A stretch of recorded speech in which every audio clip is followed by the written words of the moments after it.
Alright, I'm going to be doing my presentation on education, and clearly you guys all think education is important and you're here.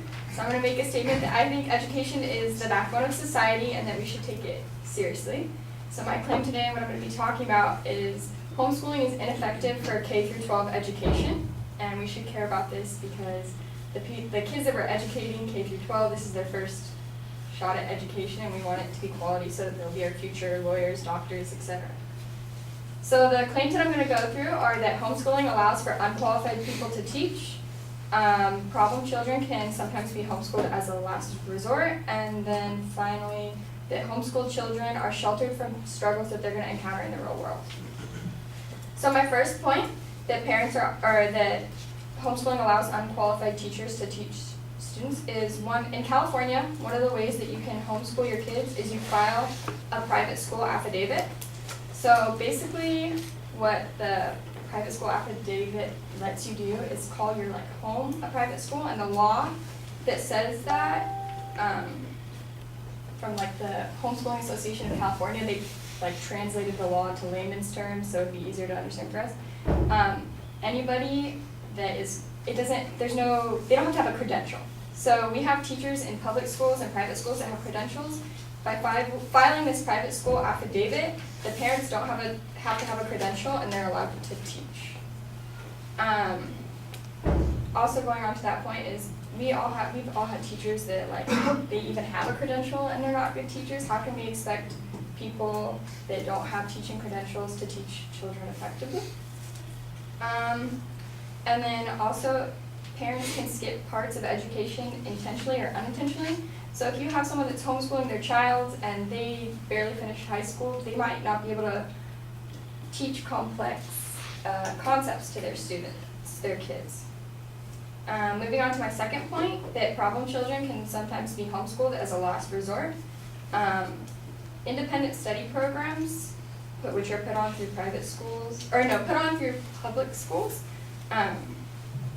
often have children that have disciplinary and attendance issues, and if these parents can't get their kids to go to school and they're just tired of meeting with teachers, what makes us think that they're going to be able to give them a quality education through homeschooling and make sure that they're doing their work and staying on task.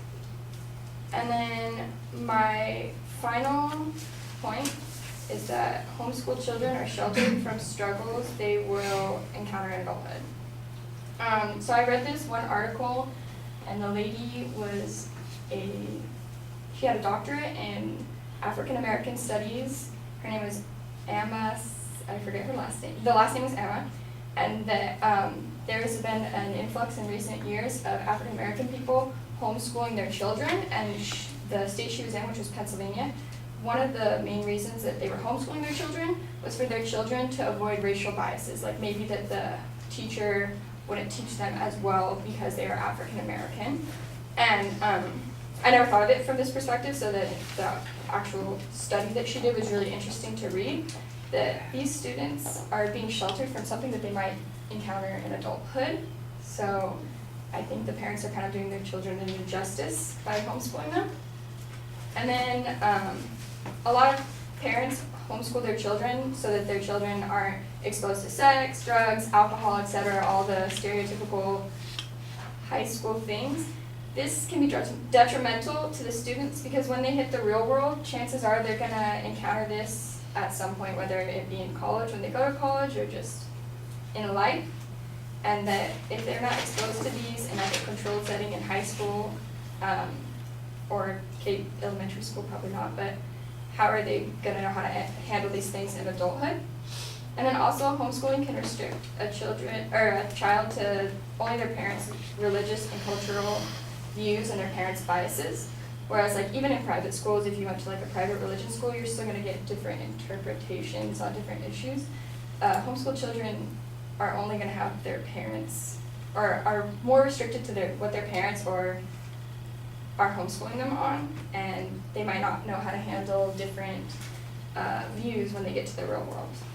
So to conclude, homeschooling is ineffective for K through 12 education because we allow unqualified teachers to teach the homeschool children, which isn't always the case, but it is an option that they have. And then homeschool children can sometimes be problem children that the parents just don't know what to do. And lastly, that they are sheltered from struggles that they would encounter in adulthood. Thank you.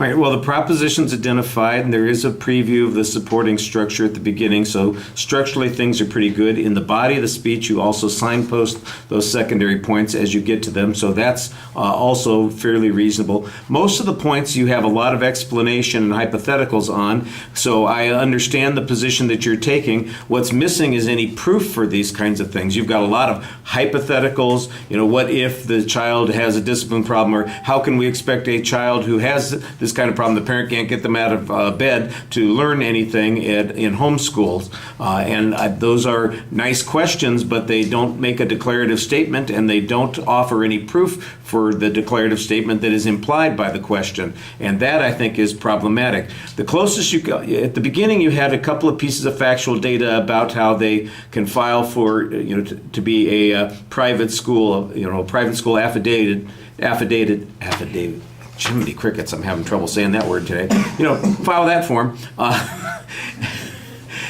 And that's a piece of factual data. And then the next closest piece of information that we get to actual evidence is a reference to a doctor of African American studies who remains unidentified, who looked at kids in Pennsylvania whose parents were keeping them home from, going to regular school because they were worried about racial biases.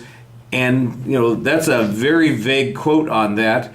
And then your argument is that, they should learn to live with the biases because they're not going to, they're going to run into that in the world in the future. And I'm going, well, if the bias prevents you from learning in elementary school, how are you going to cope with it later on? Let me ask the same kind of hypothetical question. How are you going to cope with it later on? I'm not exactly sure that you've considered what the implication of that argument is, but none of it has any proof. I don't get any data that says that how many parents are trying to homeschool their kids who didn't graduate high school or had barely graduated high school or don't know what the hell they're doing.